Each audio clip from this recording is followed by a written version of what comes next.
Today, we're stepping into a grim corner of United States military history, the last 10 executions carried out under the Uniform Code of Military Justice, or UCMj. Between 1954 and 1961, 10 servicemen were hanged at the United States Disciplinary Barracks at Fort Leonard Wood, Kansas, for some truly heinous crimes. First up, we've got Bernard John O'Brien, a 34-year-old white soldier, the only non-African American on this list. Stationed in Bad Aibling, Bavaria, West Germany, O'Brien murdered his wife, Dorothy Lucia O'Brien, in a brutal act of domestic violence. After a court-martial, President Dwight D. Eisenhower gave the green light, and on July 31, 1954, O'Brien was hanged at Fort Leonard Wood.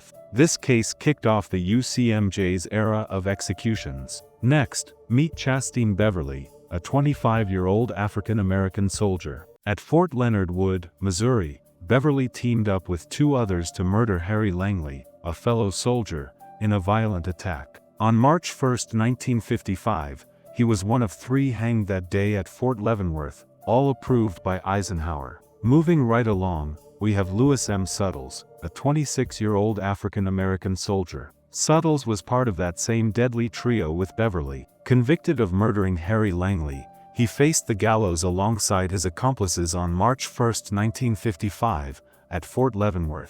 Eisenhower's signature sealed their fates, showing the military wasn't messing around. Rounding out this trio is James L. Riggins, a 28-year-old African-American soldier. Like Beverly and Suttles, Riggins was found guilty of Harry Langley's murder at Fort Leonard Wood. On March 1, 1955, all 3 were hanged together at Fort Leonard Wood under Eisenhower's watch. It's a stark snapshot of military discipline in action. Next up is Thomas J. Edwards, a 23-year-old African-American soldier. While stationed in West Germany, Edwards murdered an unnamed victim, a crime shrouded in some mystery due to sparse details. On February 14, 1957, he was executed at Fort Leonard Wood, with Eisenhower's approval, proving justice followed soldiers overseas. At 6, Winfred D. Moore, another 23-year-old African-American soldier. At Fort Bragg, North Carolina, Moore killed Charles Pettit, a fellow soldier,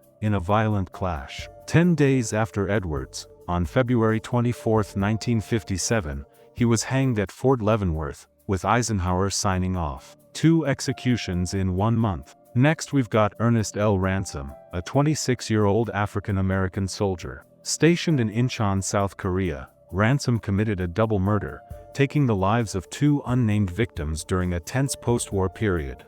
On April 3, 1957, he was executed at Fort Leonard Wood, approved by Eisenhower, highlighting the military's reach in conflict zones. At number 8, Abraham Thomas, a 29-year-old African-American soldier, takes us to a shocking mass murder. In Gersthofen, Bavaria, West Germany, Thomas, driven by jealousy, killed 4 people, 2 fellow soldiers and their girlfriends, in a fit of rage. After a court-martial in Augsburg, he was hanged on July 23, 1958, at Fort Leonard Wood, with Eisenhower's approval. It's one of the darkest cases on this list. Next, we've got John E. Day Jr., a 30-year-old African-American soldier. While in Seoul, South Korea, Day murdered Lee Mak-chun, a local, in a violent act that crossed borders. On September 23, 1959, he was executed at Fort Leonard Wood, with Eisenhower's approval. Finally, we reach John A. Bennett,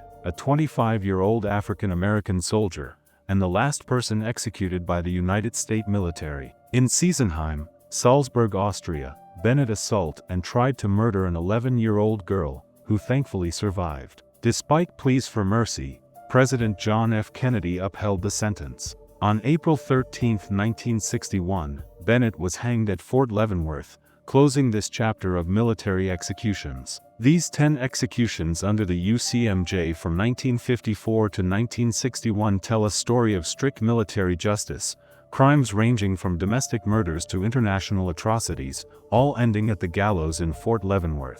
9 out of 10 being African American raises tough questions about racial bias in that era's military courts. Since Bennett's hanging in '61, no service member has been executed, though a few still sit on death row today. It's a haunting look at discipline, justice, and history. What do you think? Were these executions fair?